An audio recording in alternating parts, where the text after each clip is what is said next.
SCP-3627 is Dreamy Jasters. The thumbnail is definitely a telling story of what this creepy SCP is all about. Guys, I think y'all gonna really enjoy. This one's by TheVolgun. Make sure to subscribe to him. Subscribe to me if you enjoy reactions, and let's do this. Good afternoon, everyone. Good afternoon, My Dr. name is Miller. Dr. Miller, and the SCP we're going to be looking at today is SCP-3627. Object class scary AF. Euclid. Special containment procedures. All right. SCP-3627 is to be contained in a standard non-humanoid holding cell at Site. This paragraph was stricken from the document. SCP-3627 is to be kept in a soundproof containment cell under constant video surveillance. Any recorded instances of unprompted anomalous behavior on the part of SCP-3627 are to be reported to a supervisor of Level 3 clearance or higher. Description: SCP-3627 is a children's music box approximately 23 by 15 by 8 centimeters in size. The word ACROBATS is written on the front of SCP-3627, below which is a glass casing containing 2 acrobat figurines connected at the hands to a rotating axle. At the base of SCP-3627 is a small compartment with the phrase Dreamy Jasters written in faded paint. No company or manufacturing labels are present on SCP-3627, and attempts to identify the origins of SCP-3627 have been unsuccessful. The anomalous properties of SCP-3627 manifest when a human inserts an object into SCP-3627's base compartment. Objects inserted by non-human entities have not triggered any anomalous phenomena. Upon the insertion of an object and the closing of the compartment, the 2 acrobat figurines within SCP-3627 will rotate around the central axle, and a series of chime-like sounds will be produced. Like a music The exact box. pattern of these sounds varies depending on the object inserted and the individual performing the insertion. A single iteration of the pattern will generally last between 5 to 15 seconds and will repeat for a period between 4 and 8 hours. Attempts to open the compartment door during this process using conventional means have been met with failure. So you can't just Subjects who have experienced the effects of SCP-3627 report vivid and emotionally charged dreams. Although the contents of these dreams vary widely between instances, certain similarities are always present. Like that face? Number 1. It's getting closer. Dreams invoked by SCP-3627 always exhibit some relation to the inserted object, whether it be directly through the literal presence of the object in the dream, or indirectly through an idea or an experience that the subject associates with the object. Number 2.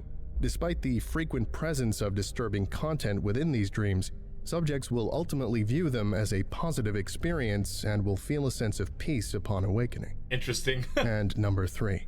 Subjects who experience dreams invoked by SCP-3627 will lose any prior attachments to the inserted object, as well as any personal or abstract concepts associated with said object. Weird. This is the only known permanent effect of SCP-3627. Upon the conclusion of the musical pattern, the object formerly inserted into SCP-3627 will no longer be present within the compartment.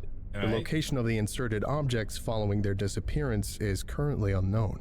In place of the object will be a 6 by 6 centimeter segment of paper containing a typed note. Interesting. Notes delivered by SCP-3627 are generally between 6 and 12 lines long and are loosely formatted in iambic pentameter, which has been stricken from the document. See Addendum 3627-3, with an alternating rhyme scheme. While these notes are generally only produced after the insertion of an object and the completion of SCP-3627's auditory process, the appearance of a note without the occurrence of these events has been observed on 2 occasions, previously 1. The notes themselves are non-anomalous in their physical composition. However, the written contents of the notes indicate a level of sentience on the part of SCP-3627. The notes are always directed at the subject who most recently experienced SCP-3627 auditory effects and generally provide cryptic analysis and advice regarding their relation to the inserted object. See Addendum 3627-2 for more information. Creepy. SCP-3627 always uses plural pronouns when referring to itself within these notes. suggesting that multiple entities may be responsible for SCP-3627's effects. Right. SCP-3627 will occasionally reference its SCP status and its current location within Foundation custody, as well as knowledge of other SCPs and Foundation activities. SCP-3627's level of knowledge regarding the Foundation is currently unknown, as is its means of accessing said knowledge. Right. Addendum 3627-1. Initial discovery. Items were inserted by Foundation. SCP-3627 was discovered by Agent during a routine thrift shop sweep in Montana. Upon inspection, SCP-3627 produced the following note. No objects were inserted prior to the production of this message, and no auditory phenomena were observed. Hello, Agent. It seems you found an object that is worth being secured, contained, and yes, protected for its sound. A wondrous tune that you have not yet heard. Just place a gift into our waiting grasp, a memory that haunts your waking mind. And in return, we shall relax the grasp that keeps it within your soul so intertwined. Oh. Your line of work is filled with those who need the closure and peace that we bestow. Bring those that are desiring of this deed. We'll ease the pain and help them to let go. Seems pretty useful, but does it have bad side effects? Upon realizing the note contained obvious allusions to the Foundation, Agent purchased the object and delivered it to containment personnel at site. Okay. Addendum 3627-2. Experiment logs. Nice. The following experiments detail the effects of SCP-3627 on certain individuals upon the insertion of certain objects. Okay. Information pertaining to the psychological and personal history of the subjects has been included, as it is believed to be pertinent to the resultant effects of SCP-3627. Like this upcoming wedding ring. Experiment 3627-A. Subject D2213. Inserted object. Wedding ring belonging to subject T2213. Information of note. Subject's husband died in an automobile accident 4 months prior to Foundation recruitment. Psychiatric testing has revealed some severe emotional trauma resulting from this event. Right. Results. Subject recalled dreaming of her wedding day. The dream was identical to her memories of her actual wedding day, with the exception of the groom, who was motionless throughout the ceremony and appeared to be in an advanced state of decay. Wow. Neither the subject nor anyone else attending the ceremony were bothered by this. Upon being instructed to kiss the bride, the subject recalled the transfer of a warm, viscous, and malodorous fluid from the groom's mouth into her own. Oh my. Subject was once again unfazed and swallowed the entirety of the fluid produced. That's gross. Recalling that it produced a warm, comforting feeling inside her. Following this exchange, the groom disappeared and was absent for the duration of the ceremony. Subject awoke shortly after, cutting into the wedding cake. Upon awakening, the subject was unbothered by the disappearance of her wedding ring. Subject reported a strong sense of closure regarding the death of her husband, stating that, "I know he'll always be a part of me and that he would want me to move on." She ate him. Long-term psychiatric analysis has confirmed a notable improvement in the subject's mental health. She freaking ate him. The note produced by SCP-3627 following this experiment is as follows. Oh my, yo, this is crazy. No pain is like the bondage of two souls, detached by cruel and unforgiving fate. But true pain is when one's own grief controls the life that still remains under its weight. Wow. We cannot say for sure if you will meet again on a distant rising dawn, but if your memories are still complete, your lover's soul is never truly gone. Such a Experiment strange 3627 deal. All right, let's see what's Subject happening here. D4256. Inserted object. Standard number 2 pencil. Information of note. Subject enjoys drawing as a recreational hobby. Oh my. Results. Subject recalled dreaming of a windowless brick room lit by a single incandescent light bulb. The room bore a heavy resemblance to the basement of the subject's childhood home. Subject recalled frantically scribbling on dozens of sheets of paper and taping them to the left wall of the room.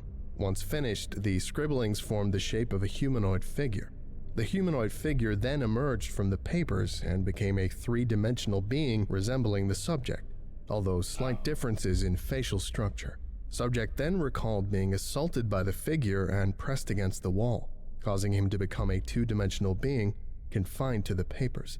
Subject at this point entered an omniscient point of view, as he saw the figure exit the room through a previously non-existent door, which led into the street of a suburban neighborhood. Okay. At this point, the passage of time appeared to increase in rate, as houses on either side of the street gradually decayed and were overgrown by plant life. Weird. The figure was seemingly unaffected by this process and stood motionlessly in the street. After several minutes, the passage of time returned to a normal rate, and a mushroom cloud indicative of a nuclear detonation appeared in the distance. Subject awoke shortly after, watching the figure slowly melt in the street and detecting a strong odor of burning paper. Upon awakening, the subject showed little interest in drawing. Subject displays no displeasure toward drawing and was able to draw upon instruction with the same level of skill as before, but stated that he just didn't feel any like desire to do it anymore. What? To date, the subject has still not partaken in drawing or any other visual artistic medium without being instructed to do so. Huh. The note produced by SCP-3627 following this experiment is as follows. 1 second here. Can you imagine how awesome it would be to put something that you were addicted to that hurt you into something like this? Like, just think if you were an alcoholic, okay? You could put a shot of tequila in it or whatever. If you were a cigarette smoker and wanted to quit smoking, you could put a cigarette in this thing and you would just not be interested in smoking anymore. Man, this would be handy, huh? One and only noble goal of man. To leave one's mark forever on the earth is strived for through whatever means one can. Create a piece of true artistic worth. Alas, the subtle marks upon one's soul cannot be cloned by any moral hands. A life is better lived when short and whole than stretched across the ever-shifting sands. Experiment 3627, C. Subject, Dr. Inserted object, video recording device remotely connected to a viewing monitor. Information of note. Experiment aims to observe the destination of objects inserted into SCP-3627. Smart. Dr. Head of SCP-3627 experimentation performed the insertion in order to gain a better idea of the dreaming process. Okay. Results. Subject recalled dreaming of a hallway located in a Foundation containment facility similar to Site. The hallway was lined with containment cells containing numerous SCPs. Subject specifically recalled seeing SCP, and SCP. So 4 different Despite SCPs. none of these SCPs being stored in the same facility in reality. Okay. The subject recalls being suddenly overwhelmed by a feeling of dread and sprinting through multiple corridors in an attempt to exit the facility. The layout of the building was nonsensical and labyrinthine, containing multiple unnecessary loops and dead ends. Upon locating the exit, the subject ran several hundred meters from the facility before gaining enough composure to look back. The facility was several hundred times larger than any active Foundation site, and had the same approximate dimensions as a human heart. The outside of the building was lined with several thousand containment cells, each containing an SCP. The facility began to beat at regular intervals, sending tremors through the surrounding area. Subject recalled losing balance from the force of the vibrations. The tremors slowly increased in magnitude until the surrounding land shattered, and the subject was left falling through a black swirling void.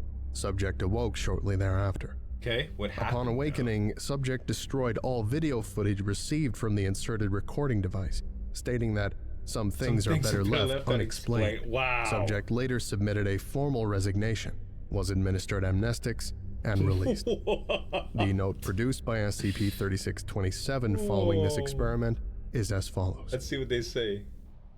The human's sense of curiosity is what puts them above the animals. But there are things that a man should best not see, that can't be kept within Foundation walls. The tortured minds of ancient horrors shriek. Their calls can shred the earth and tear the skies. If their secrets you do persist to seek, then you're seeking your very own demise. Ooh. Is that a threat? Further experimentation man. on SCP-3627 has been discontinued indefinitely.